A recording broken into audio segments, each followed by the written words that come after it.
We're outside today.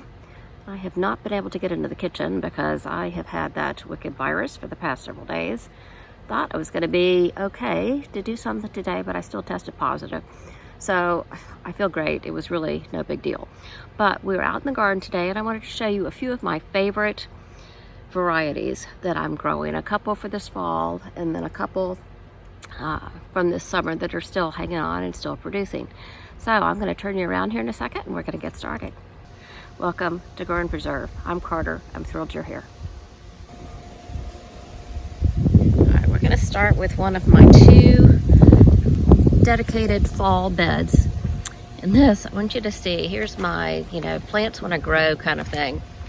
When I harvested the end of my cilantro this summer when it bolted and I pulled it aside so that I could save the seeds, I laid it here to dry.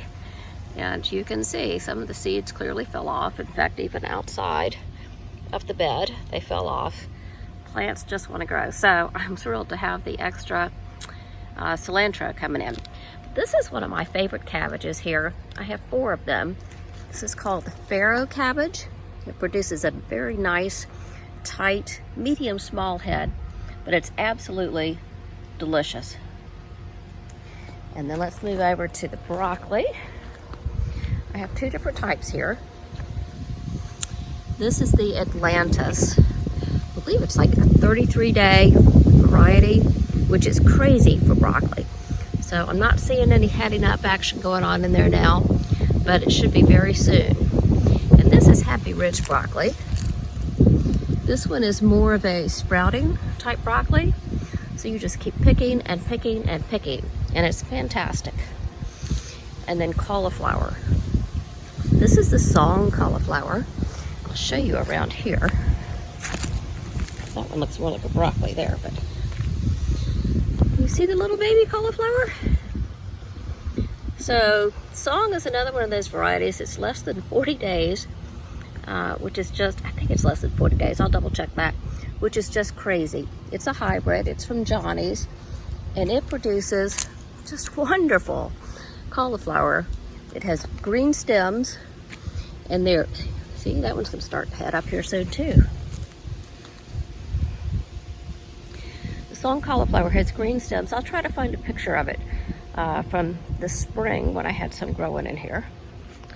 These are a couple of volunteer tomatoes that are not going to make anything of themselves. Favorite, this one.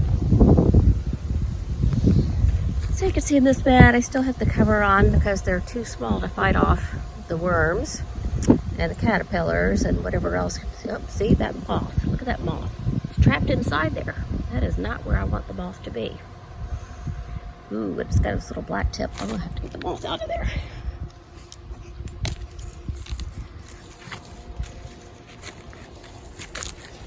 Be free. Oh, there's another one. Come on. Come on.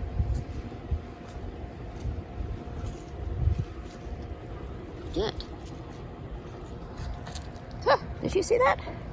2 of them I had to get out. Okay, so anyway, a lot of good the cover's doing, huh? So here I have lettuces.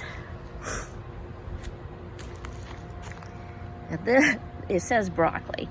I got these starts from a girlfriend who bought them at a farmer's market and thinks were just labeled broccoli cauliflower. So I don't know the variety. This is why I had the cover on, because these are my Brussels sprouts that just got eaten alive, but they seem to be recovering. So I have Catskills Brussels sprouts in here, so hopefully they'll recover. This is the other bed I want you to see. This is my second planting of Roma tomatoes. I think I have 12 plants in this one little 8x4 foot bed. And we went out of town and I didn't get to really stake them up. So by the time we got back, they were kind of crazy. So I decided just to let them be. And my goodness, they are producing off the storm. We were down to 35 degrees the other day. So I picked off all the ones that were starting to blush. So I've got another 10 days or so before we have a hard freeze coming. So I'll get the rest of them then, whether they're blushing or not. But there are hundreds, I mean just hundreds of green tomatoes in here. So I am so excited. I'm not gonna do any more indeterminate paste tomatoes next year. I just didn't have very good luck. I grew several varieties and nothing really was worth the time and effort it took to stake them up. I know this looks like a mess, but my gosh, the production level is just insane. So this is a winning combination here. Look how beautiful those marigolds are. Took them all season to get that pretty. And I'm afraid they're gonna be killed off here shortly in the cold. But isn't that beautiful? That is one small little plant that just went nuts. And you can see I have some black-eyed Susan that I planted to climb up my vine. And again, it took it a very long time to amount to anything. One of my favorite pepper plants that I will continue to plant year after year. It's absolutely beautiful. It is hard to tell right now. This is the Puma pepper plant from Baker Creek. And all these purple peppers on here right now will turn sort of a yellowish, orangish brown when they're ripe, and they are so hot. They make a really killer hot sauce. And I do mean killer.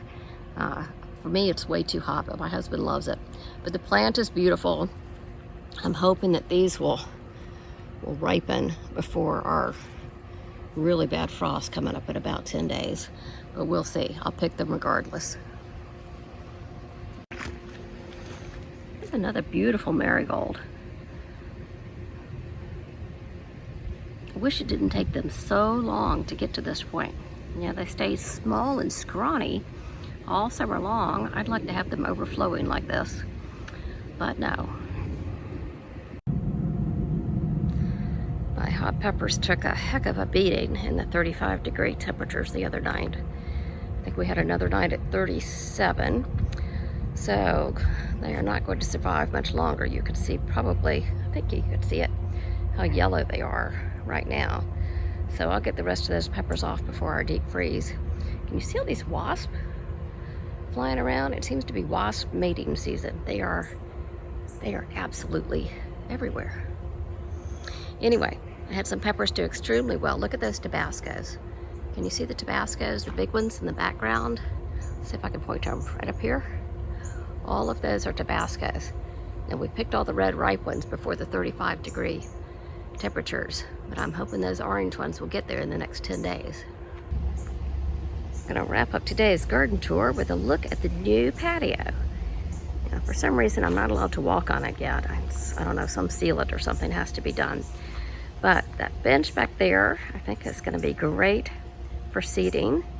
And I don't know if you can tell how large it is in this camera view, but it's pretty good size. We have not had any place to have people outside for dinner. So there you go, maybe you can see. So eventually we'll get a table and some chairs for there.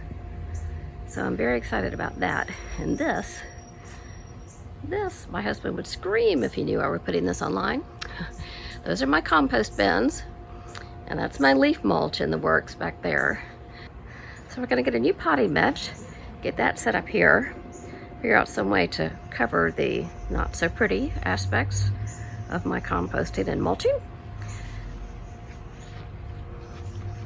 And then, I can't really step on this thing. So this will be the view as we overlook the garden. You can still see we have work going on everywhere. All the tools were left out.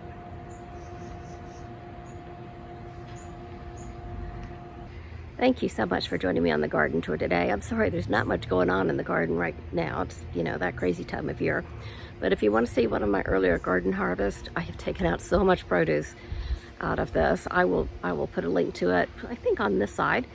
And I'll look forward to seeing you next time. We are going to be in the kitchen. I promise I'm going back in the kitchen, I hope tomorrow. I don't know, I have to get a negative COVID test and then, you know, desanitize or sanitize everything. But anyway, I'm getting there just as fast as I can, and I have lots of videos planned and a lot of stuff waiting for me in the freezer to turn into something I can put on the shelf. So I'll see you soon. Bye-bye.